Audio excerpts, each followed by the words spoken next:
Today we're going to be talking about food as a social event. Approximately 40% of our meals today are eaten away from home. Preparation methods and large portion sizes can derail any weight management efforts. However, with strategies and planning, this need not be the case. Eating away from home can be realistic and enjoyable. First, let's review the 80-20 rule. In other words, what you do more times than not. That's the 80%. And this translates into successful weight management as well as overall health and wellness. Weight management is not an all-or-nothing approach. Both time and experience in trying out all the tools you are receiving will enable you to implement different strategies. Of course, individual differences come into play. For what works for one person may not work for another. Planning is a strategy that is frequently discussed throughout weight management because it's simply instrumental. In terms of eating away from home, having as much information prior to the event is important. The internet is an effective tool that can take the guesswork out of this equation. Before you step one foot through the door, you can be knowledgeable about the menu and have choices in mind that fit in your plan. Perhaps inquire ahead of time if more information is needed regarding options, preparations, substitutions, or modifications. This entails being your own advocate. Self-advocacy is an important self-management strategy. You've probably heard, don't show up starving. This really applies to all venues.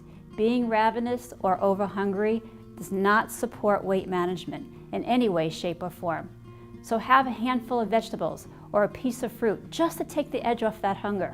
That allows you to embrace more mindful eating. Scan the menu. Look for healthy choices. Look for heart health icons or words that say lighter fare or smaller plates. These choices are generally lower in fat, calories, and even sodium. Remember the concept, eat lean, eat green, including lean protein sources and a variety of vegetables.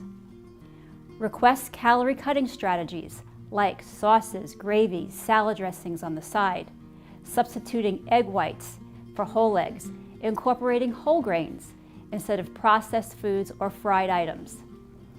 Lightening up on cheese is an easy but often overlooked modification.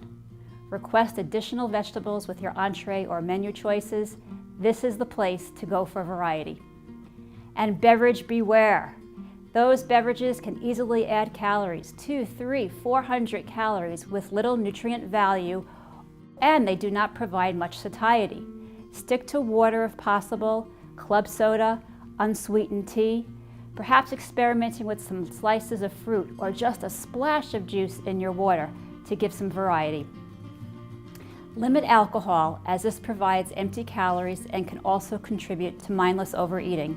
Discuss this area with your doctor prior, as alcohol can interfere with some medications.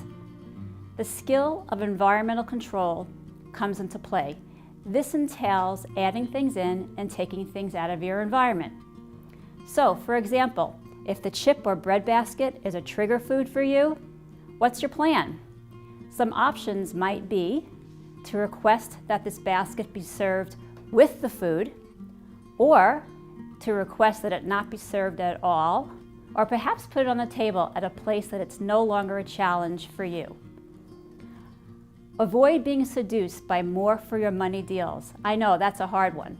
There are certain words that you need to watch for, like all you can eat, buffets, king size, combo, super size. Those are all red flags in terms of portion distortion. Here's a strategy that works most of the time. Insert the word serves to after entree choices. So the choice is to share this with someone or take half of it home with you. Requesting a doggy bag before your food arrives can also be helpful and economical. Ordering from the appetizer or the kids menu may also be an option. However, this depends on the specific item ordered. For example, grilled chicken skewers is a nutrient-dense, lower-calorie option instead of chicken nuggets or popcorn chicken, because those are fried. This brings us not only to portion control, but to preparation, as this affects calorie density as well. Look for baked, broiled, roasted, grilled, and poached. Avoid terms like fried, crispy, breaded, or gratin, creamed and marinated. Inquire if there are any sauces or marinades used in cooking.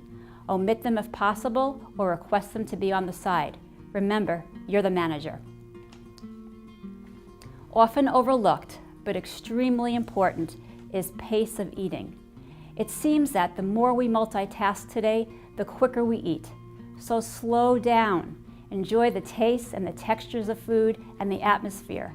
Try putting your fork down. This supports eating with intention and attention, a mindful eating approach.